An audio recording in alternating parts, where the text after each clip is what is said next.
Hi all, this is Dr. Sage Breslin, and this is Wisdom Wednesdays. 5 things to say to your narcissistic ex during the holidays. So here they are. Let's just get right to them. Number 1, nothing.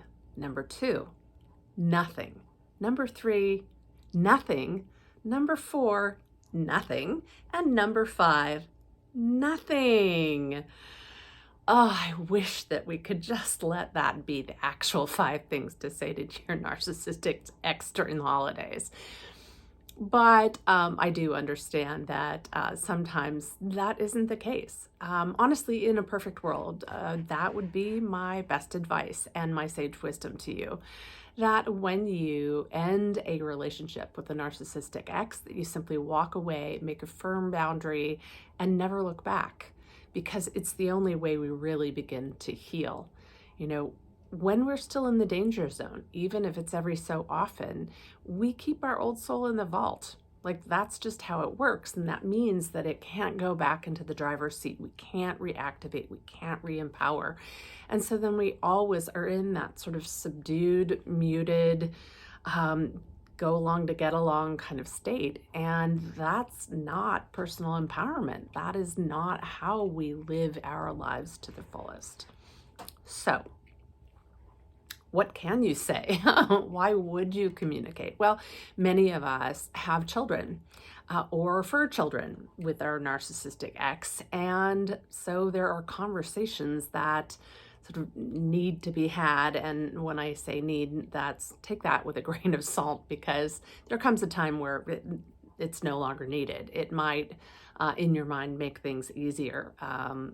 But most of the time, that's not even the case. So let's look at situations in which you do have some connection still with your narcissistic ex, and you know that there will be interactions during the holidays. If you have a narcissistic ex, I'm going to suggest you not spend the holidays with that person if there's any way around it. Even if you have tiny little children, frankly, it's better to have 2 Christmases or 2 Hanukkahs or whatever than one. It's just too confusing for you, really too much exposure, and even too much exposure for your kids, in my opinion. So, that aside, if you do have, say, children that you have in common, and there is going to be some sort of conversation with your narcissistic ex during the holidays, most of the conversations are going to be about boundary management. So, for instance, I'd like to pick up the children on this night instead of that night. And, this is a classic boundary breach. A narcissist isn't going to recognize the rules as they've been created or documented by the court. There's always going to be some effort made to make sure that it's, in his interest or meeting his needs, or maybe he's got a date on the night that he's supposed to pick up the kids or whatever. I think in those situations, stick with grounded boundaries. Take that breath and be able to say, I recognize that might be easier for you, but I'm more comfortable sticking with the agreement that we made with the court. You're going to catch flack for it. He is your narcissistic ex for a reason, right? So just remember to duck and breathe deeply, and then do something therapeutic or recuperative after the interaction. Another one that comes up a lot, I think, is in situations even when you're exchanging children and your narcissistic ex steps in and is trying to play nice, right? Mr. Nice Guy, narcissist, and says, have you started dating? Are you seeing anyone?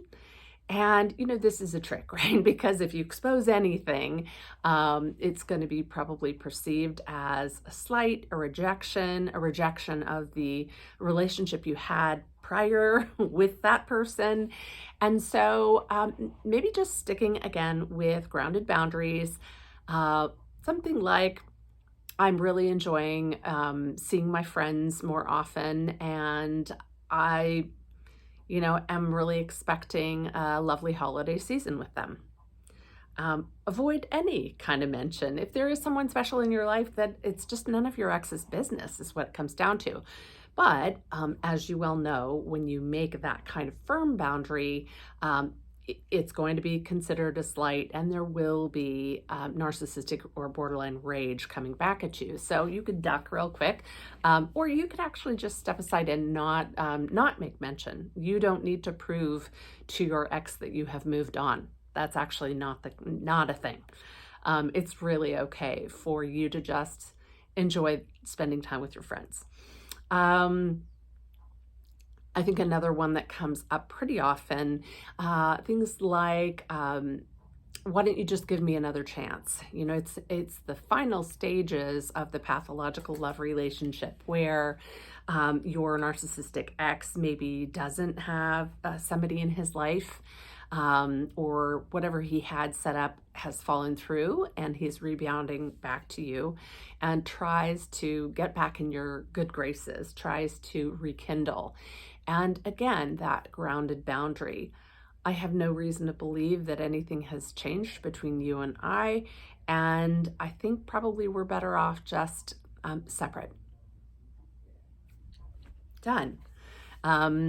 Again, there will be rebound, there will be reactive comments, and you can repeat your response as many times as you need to, or simply end the conversation and walk away. Again, let's go back to what were the number 1, 2, 3, 4, 5? Nothing, nothing, nothing. Say nothing, nothing, nothing.